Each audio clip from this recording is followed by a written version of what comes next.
India and Russia are falling apart. It seems Putin is losing another ally. List of countries supporting Russia is short and it's getting shorter. Earlier this month, report came out that shells from Indian arms maker were making its way to Ukraine and then they were being used to destroy Russian forces. And even though the report just came out, this is nothing new. Apparently, this has been going on for over a year. Russian forces have been getting shelled by Indian ammunition for more than a year. All the while, India is enjoying that sweet discount on Russian oil. The report also went on to say that the Kremlin has raised the issue to India on 2 separate occasions, but nothing was done. In fact, Indian laws actually limit the use of weapons to the country that purchased it, so you cannot send it off to a third country. But that's exactly what's been happening. According to the report, it seems Italy and Czech Republic are 2 countries diverting their supply of Indian munitions to Ukraine. Now, of course, if India wanted, they could bring this issue up with Italy and Czech Republic, but so far, they haven't done this. And that's exactly what's pissing off Moscow. Now, this report came out right before the UN Assembly, and India quickly denied it. So, I'm sure you guys are asking, why am I covering this story? This is a non-story. This was probably someone just making up lies, and the country denying it. Well, there's one country that thinks India is lying, and that country is Russia. So, let's get into Russia's response and more in today's video. Before that, please be sure to hit the like button. Some of our videos do run the risk of being disliked by Putin's bot, and your likes help us out tremendously. Now, the big reason Russians think that India is lying is because they have proof. After getting shelled by Ukrainians, Russia can see whatever is left behind, and we can see from these images that some of this munition is from India. Now, this is a direct quote from a Russian official. There is ample proof of Indian shells being used by Ukrainian forces. There are even photographs to suggest that. Show us the proof that India has followed up with Italy or Czech about how the shells have gone to Ukraine. So, the fact of the matter is, India is saying they never sold any shells to Ukraine, which, in their defense, they never did. They sold it to other countries and had them sign a contract saying, hey, you cannot sell it to anyone else. But in reality, India is not really enforcing that contract, and even after Russia brought up the issue, India has done nothing, and that's what's pissing off Moscow. But that's not the only thing. Back in July, Indian Prime Minister Modi actually visited Putin in Moscow. And there, during a public speech, he tells Putin, who's sitting right next to him, to stop killing children in Ukraine. Now, I'll show you that clip in just a second. But before that, I do want to mention another point. Now, I'm sure most of you guys have already heard this, but Putin has an arrest warrant against him from the International Court of Justice. Now, many people don't exactly know why he has this arrest warrant. They just assume it has to do with the Ukraine war, which it kinda does. But the arrest warrant is more specifically for kidnapping and deporting Ukrainian children to Russia. In fact, according to Ukraine, there are around 30,000 children that Russia has kidnapped from Ukraine. So yeah, let's watch the clip of Modi bringing up that fact while sitting next to Putin. Yesterday, you invited me to your residence, and like a true friend, we spent 4 to 5 hours together. We discussed several issues. I am happy that we openly discussed the issue of Ukraine in detail, and we tried to listen and respectfully understand each other's opinions. When there is war, or even terrorist attacks, any person who believes in humanity is pained when there is loss of lives, especially when innocent children are killed. But even in that, when innocent children are killed, the heart bleeds, and that pain is very terrifying. I had a detailed discussion on this issue with you. As a friend, I have always said that for the bright future of our coming generations, peace is of utmost importance. But I also know that solutions are not possible on battlegrounds. Amid bombs, guns, and bullets, solutions and peace talks do not succeed. We will have to follow the path to peace only through talks. Several countries have been facing the problem of gasoline and diesel price hikes recently. However, due to India and Russia energy cooperation, we have been able to control inflation and help the citizens of our country by providing them stability, for which I would like to express my gratitude. Спасибо. I'm sure if it was a Russian citizen saying that to Putin, he would have fallen out of a window by now. But anyways, that's not the only thing that's pissing off Putin. Just a month after this meeting, in August, Modi decides to visit Kiev and meet with President Zelensky. Now, this is something Russia opposed right when it was announced, but Modi decided to go ahead with it anyways. Now, I'll get into the details of this meeting in a sec, but before that, I have a funny clip that I want to show where the Russian Foreign Minister Sergei Lavrov is on a conference stage telling the world how Russia was invaded by Ukraine. And everyone just started laughing in front of him, like, which we are trying to stop and which was launched against us using Ukrainian people. Of course, it influenced the policy of Russia, including energy policy. Now, let's get into the meeting between Zelensky and Modi. This is something that Putin was not happy with. The main reason being is that as soon as the meeting ended, as soon as Modi returned to India, he called up President Biden and updated him on how the talks went with Zelensky. But he made no such call to Putin, who instead had to call Modi to get an update, which apparently this is high school and that kinda pissed him off.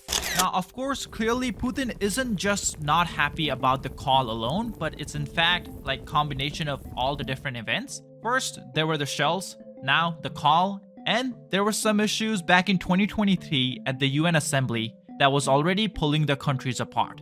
This is something we covered earlier, so let's get into that video. The list of Russia's allies was short to begin with, and now it's getting shorter. One by one, Putin is losing friends that he thought he could depend on in times of need. Slowly, he's realizing that starting a war against Ukraine was a big mistake. And it might be his last mistake ever. Fierce fighting is ramping up in eastern Ukraine. It's been the most prolonged battle of the war and costly for both sides. Taking into account the historically minimal unemployment rate of 3.5% in the country, there are simply not enough workers in many areas. The Russian offensive had fits and starts, and it has not achieved the momentum and success that they expected it to achieve. Ukraine is gearing up for a counter-offensive. The defense minister there is saying that preparations are almost complete, and according to NATO, Ukraine's allies have delivered 98% of the combat vehicles they promised. Let's start from the beginning. When the war started back in 2022, it seemed the whole world condemned and sanctioned Russia for disturbing the peace. But no matter what musicians want you to believe, the whole world isn't just the West. I just wanted to get that joke in here to lighten the mood a bit. Coming back to the topic at hand. There were still a few nations at the beginning of the war that supported Russia, whether it be directly or indirectly. During a UN vote back in early 2022, 141 countries voted in favor of ending the war and forcing Russia to immediately, completely, and unconditionally withdraw its military forces from Ukraine. While 4 countries directly supported Russia's senseless violence by voting against this resolution. These countries were Belarus, Eritrea, North Korea, and Syria. More importantly, 35 countries decided to not side with the West and abstained from the vote. These included superpowers like China, India, Pakistan, and Vietnam. Even some countries that voted in favor of the resolution, like Serbia and Turkey, decided to not completely partake in the sanctions against Russia. In fact, 2/3 of the world's population lived in countries that were either neutral or Russia-leaning at the start of the war. But like I said, that was the start of the war. Now, though, things are different. Many of these countries have changed their tune and are not so friendly with Russia and Putin. So in this video, let's go over what changed and why Putin is looking for allies left and right. Before I jump in, just a quick reminder to please hit that like button below. I can't thank you guys enough for all the support in recent videos, and your likes made a huge difference in the algorithm. And this pushes YouTube to serve my videos to more people. So please, take a second and hit the like button below. Thank you. Let's start with India. At the beginning, India abstained from voting in the UN vote. On top of that, India did not support the West's package of sanctions and had continued trading with Russia. In fact, India and China were the main trading partners with Russia, which helped Putin weather the blow of the Western sanctions. But later in 2022, at the G20 summit, China and India started to distance themselves from Russia. Narendra Modi, the Indian Prime Minister, and Xi Jinping, the President of China, both voiced concern about the war. We could also hear Modi telling Putin, and I quote, "Today's era is not of war."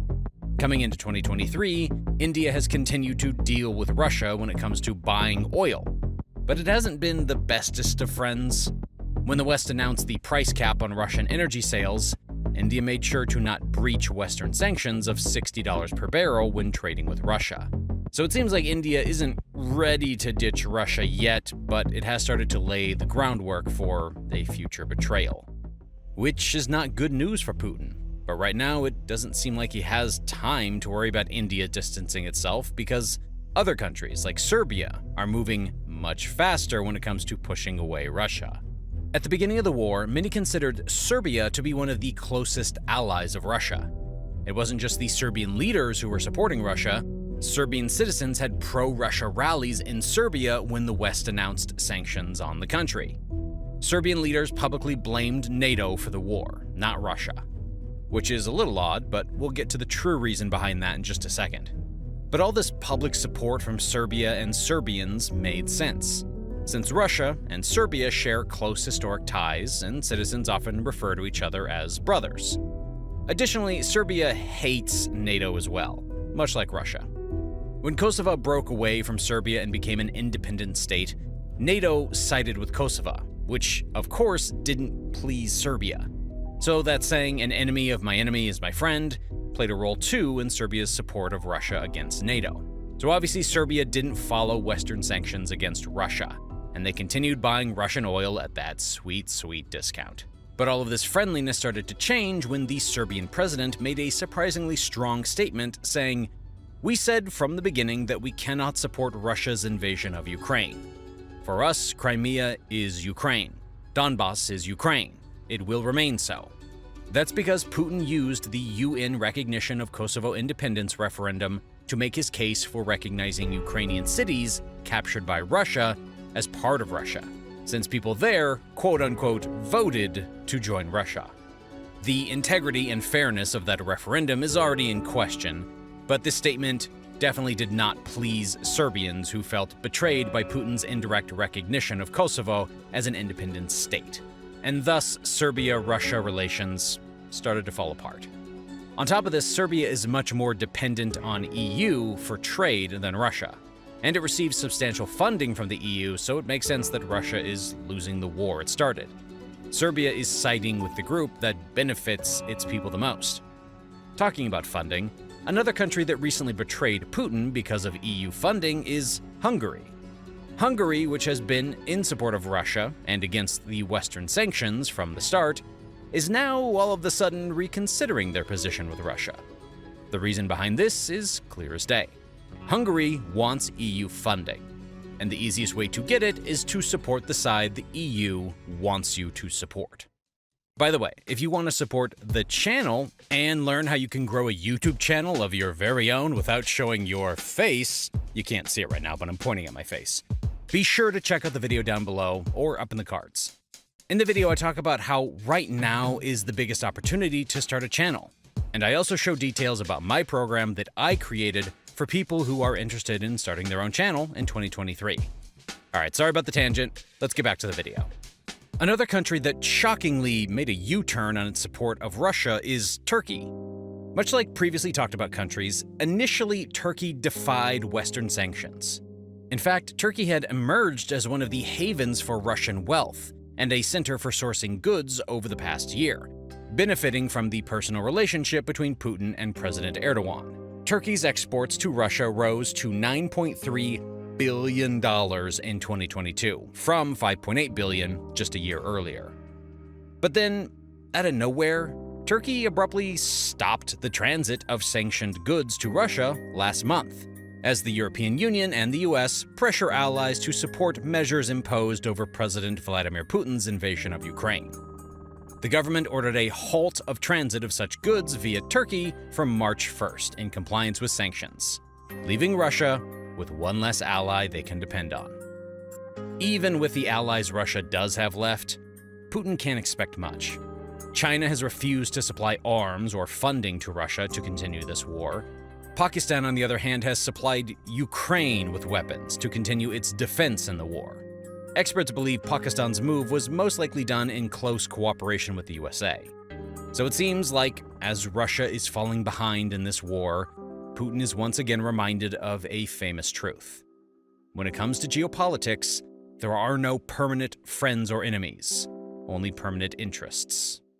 Now, this Russia-Ukraine war, much like any geopolitical event, it's moving very fast, and it's pretty much impossible to keep up with all the news. That's why we launched Global Recap, a geopolitical newsletter that covers the world news in a quick and simple way. Every day, we send out an email directly to your inbox that covers the most important geopolitical news that you can read in less than 5 minutes. Trust me, because I do it every day. Best of all, it's completely free and you can sign up now by using the link in the description or scanning the QR code. Sign up now and become more knowledgeable about the world you live in.